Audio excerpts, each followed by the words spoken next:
Namaskar and a very very good morning. Welcome to the webcast from Kotak Securities. I'm your host and guide Anindya Banerjee.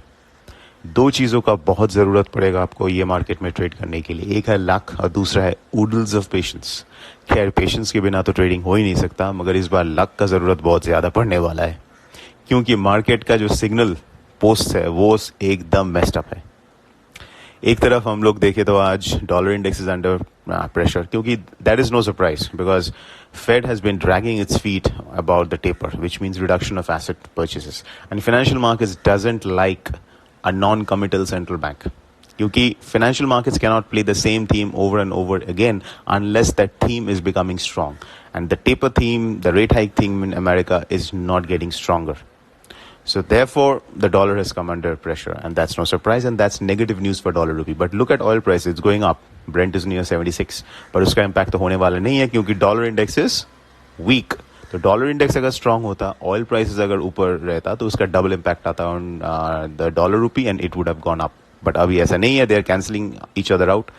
But Asian equities, surprisingly, unlike the US stock market which closed in the green overnight, Asian equities are under pressure. 1 to 1.5% का cut है across the board. Even the SGX Nifty is down 105 points.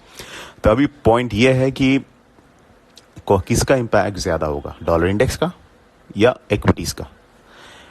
कल का अगर trend देखे तो लगता है कि डॉलर इंडेक्स का इम्पैक्ट ज्यादा होगा, मगर इस पे सबसे बड़ा फैक्टर क्या है, कैमियो क्या है, जो हम लोग बोलते हैं इन स्पोर्ट्स. कैमियो है आरबीआई.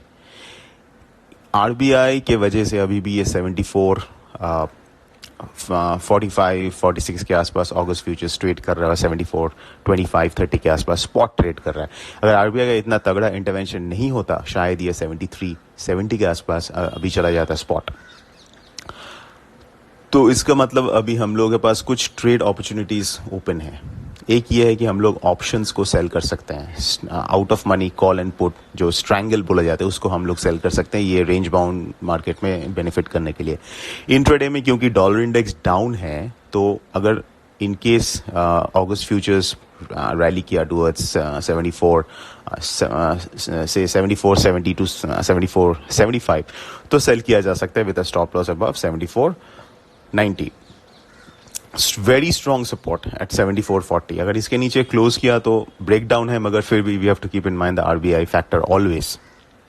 इसके अलावा पाउंड आईएनआर में ट्रेंड अपवर्ड है क्योंकि डॉलर रुपी का एक फ्लैट ट्रेंड है. तो एंड डॉलर इंडेक्स वहां पे इंटरनेशनली इज वीक, तो GBP INR can benefit from this setup. तो GBP INR can rally further. तो जीबीपी आईएनआर में buy on dips is the trade.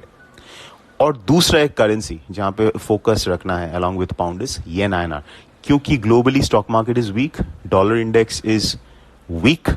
ये combination and dollar rupee is stable, ये जो तीनों का कॉम्बिनेशन है वो परफेक्ट कॉम्बिनेशन है for yen INR to rise, which means yen INR is a buy on dip intraday. So with this, I conclude my conference call. Have a fantastic day ahead.